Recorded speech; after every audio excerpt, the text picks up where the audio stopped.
Alberto Lagos, que nos está contando su interesante historia al lado de la maestra Regina Ox. Pero bueno, volviendo al Jubatis. Sí, sí. En el Jubatis, llegué al Jubatis, fue mi primer viaje que hice nacional. Tenía 18 años. No, fue en Medellín. Le tocó ir hasta Medellín. Sí, me Jubatí en Medellín. Bien. Sí. Y esa fue, digamos, buen inicio. ¿Y qué experiencia le dio el Jubatis? Hay muchas personas que dicen, bueno, después de eso tuve no sé, cuéntenos. Bueno, lo que usted dice y quiere saber es lo que muchos dicen, ¿no? Que el Jubatis era como un temor, las personas no se jubateaban. ¿Qué es Jubatis? Jubatis es recibir una fuerza, ¿sí? Una fuerza que es un símil, como decir un bautizo. No es lo mismo, pero es parecido, es el símil, ¿no? Entonces es recibir esa fuerza y el tabú era que si yo me jubateo, entonces se me vienen todos los problemas encima. Es decir, los karmas que uno tiene, porque nosotros tenemos karmas de esta vida y de muchas vidas anteriores o pasadas, entonces como que se acortan y se aceleran, entonces empieza uno a tener muchos problemas, entonces las personas le huían al Jubati y decían, yo no quiero ir allá porque es que se me aceleran esos problemas y no querían saber de eso. Hay como ese mito. Sí, ya no lo hay. Sí, para mí no, sí. Pero sí le he escuchado ese ya mito. No lo hay, pero sí fue duro romper ese mito. Y ya cuando yo me jugué, no, al contrario, mi vida me cambió. Fue cuando realmente yo empecé como a exteriorizar lo que yo era, esa parte espiritual, la parte profesional, la parte social, porque desde los 10 años yo estaba metido en varias fundaciones, que ahora hablamos del tema, de poderle ayudar a la gente. Esa ha sido como mi expectativa, mi objetivo y mi proyección. A mí me duele mucho ver las personas en la calle, más en este momento, en esta situación. Yo veo tantas personas y para mí es un dolor de verlos, porque nosotros tenemos que ayudarles, no brindarles una limosna como dice la madre o darles algo, sino nosotros mismos, si queremos cambiar el país, ¿qué tenemos que hacer? Postularnos en esos cargos altos. Así, digamos, si yo soy un empleado y yo no estoy de acuerdo con mi jefe, no que no esté de acuerdo, sino que de pronto mi percepción o mi concepto de organizar es diferente, yo digo, no, yo quiero que esto cambie, pero para que cambie yo tengo que llegar a ser jefe. Entonces uno empieza como esa trayectoria. Ese proceso. O sea que para ese mito para usted no fue. Para usted fue como eliminar las barreras y antes sacar todas sus habilidades a partir del Jubatis. Sí, totalmente de acuerdo. Ahí fue cuando yo empecé a decir, y fue un choque conmigo mismo, y eso lo viví en la universidad. Estaba en tercer semestre y yo estudié en la Universidad Militar Nueva Granada en la noche y empecé a los 18 años. Entonces yo era un niño, y entonces en la nocturna, digámoslo así, en la noche, porque en la nocturna se decía, cuando estudiaba uno el bachillerato, en la nocturna es diferente, estudiaba en la noche, entonces yo veía que todos eran ya adultos, grandes, yo estudié con coroneles, con mayores, con sargentos, con personas ya con mucha experiencia. Yo era un niño, entonces yo al ver que ellos se reunían, entonces que se iban a estudiar, y yo a las 9 de la noche yo ya me caía el sueño porque siempre estaba, digamos, como muy de la casa. Entonces empezaron como a sacarme a un lado, y yo pero a mí ¿por qué me excluyen? Porque yo quiero aprender, y fue como el choque que yo tuve. El choque que tuvo, sí, y yo lloraba, la vida como tal. de enfrentar la vida real. Sí. Por eso nosotros tenemos que dejar que los niños y las personas desarrollen su personalidad, pero bajo un control. O sea, tampoco es que vaya y haga y yo no me doy cuenta, no. Nosotros tenemos que vigilarlos, orientarlos, no gritarlos, no insultarlos, no pegarles, sino al contrario, venga mi hijo, eso es así, no haga esto. Aunque uno en la edad de la pubertad, uno no escucha, porque uno hasta que uno no se golpea, hasta que uno no se quema, hasta que uno no se corta, entonces uno no se da cuenta de que la mamá o el papá tenían la razón. Entonces fue ese choque, y cuando yo sentí ese choque, yo lloraba mucho, en tercer semestre de la universidad. Entonces yo iba donde Regina, y ella me veía allá en el escenario. Y ella una vez se quedó mirándome y yo era atacado, lloré, y ella me llevó a la oficina, me mandó a llamar. Entonces me dijo, ¿qué le pasa, mi amor? Y le dije, no, madre, lo que me pasa es esto y esto. Todos los contratiempos que tenía en la universidad. Todo. Entonces ella me abrazó, me dijo, usted es muy inteligente, usted va a salir adelante, usted va a llegar muy lejos, pero no se preocupe por eso. Y tuve inclusive un problemita en ese entonces, y me dijo, al bagazo poco caso. Y eso es cierto. esas cosas que uno no le debe prestar atención. Entonces, si una persona está ahí que uno dice que es su enemigo, o que le pone la zancadilla, o que le hace el mal, no le presta atención.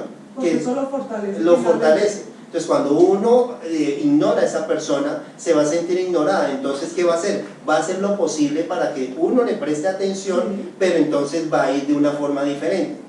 Porque es el comportamiento, las personas reaccionan de forma invertida. Bueno, pero entonces, continuando. Listo, me parece muy interesante. Ya, entonces, y ahora sigue lo del reldés. El reldés. El reldés fue muy curioso. Yo he tenido muchos fenómenos, digámoslo así. Quisiera contarlos todos.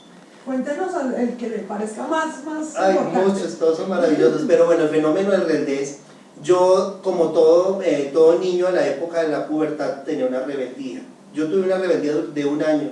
Yo me fui de Jumeco, no volví. Dije, me cansé de los Jumecos. Me va a liberar de esto. Sí, me cansé, no quiero saber más de esto, ya de verdad mis papás tenían razón, acá nada, estoy perdiendo el tiempo.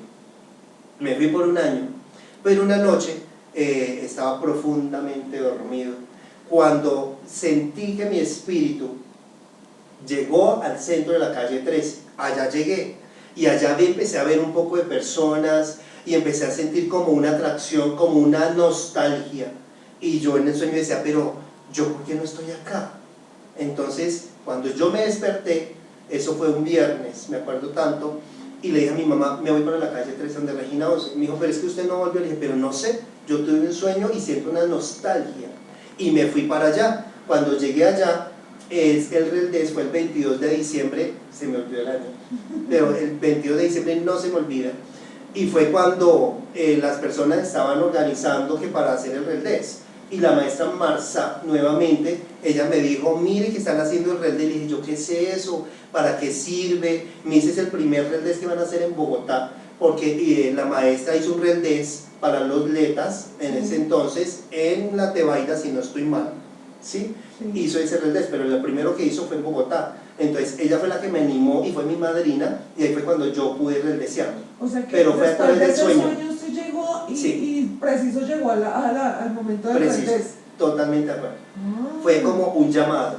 Sí, sí. Y las personas que están, digamos, en la organización de la maestra, aunque muchos dicen no lo creemos, pero analicen su vida, analicen por qué ustedes llegan a un lugar, por qué llegan, digamos, si tienen que llegar a una iglesia, llegan en el momento que su espíritu lo necesita, o llegan donde un amigo, o llegan donde un familiar, porque todo no es casualidad, o sea, todo no es circunstancial. Uno llega porque tiene que alimentar esa parte de su espíritu y tener ese encuentro para tener esa... que en el momento que le toca. Sí, el momento que le toca. Entonces el espíritu mismo es el que va tejiendo su destino. Como ese paso que le toca a uno. El destino está tejido, pero uno lo puede cambiar.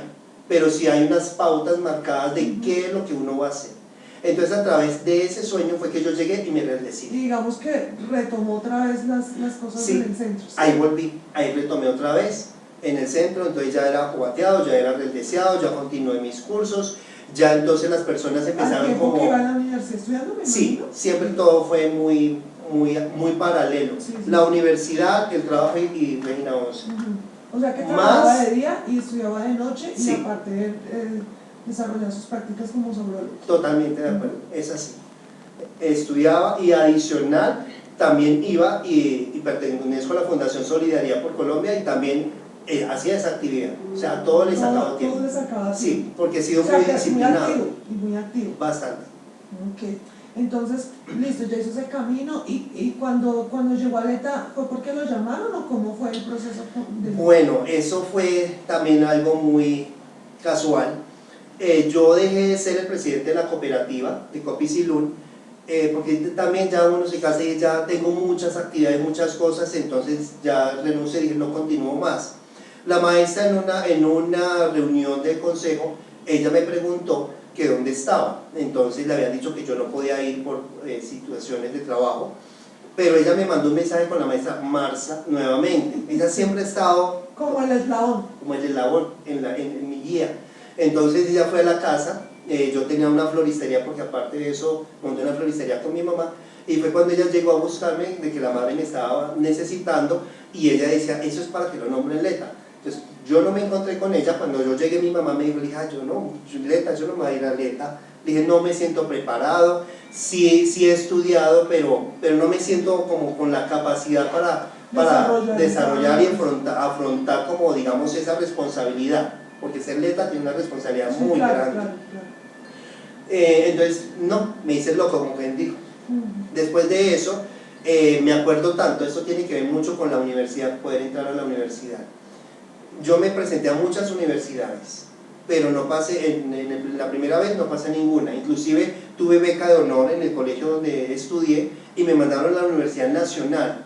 Y yo fui y di tantas vueltas porque era un niño inexperto, ingenuo, no había quien me acompañara. En semejante sí, en ese sitio tan grande, y estamos hablando de hace 20 años, las cosas eran totalmente diferentes. Sí. No tenemos la comunicación que hay en el internet, las redes, las facilidades que hay ahorita. Fui y me perdí la beca. Entonces, no supe, perdió. Me dio mucha tristeza. Pero bueno, no importó. Entonces, yo siempre he llevado como esa metodología a la madre. No se pudo, ¿qué vamos a hacer? Por algo será, ya quedó así.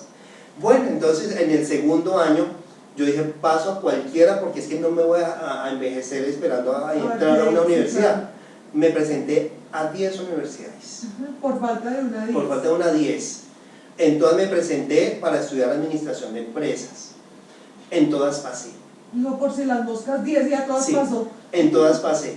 Pero había algo muy curioso, porque mi familia es militar y en ese entonces trabajaba con los militares.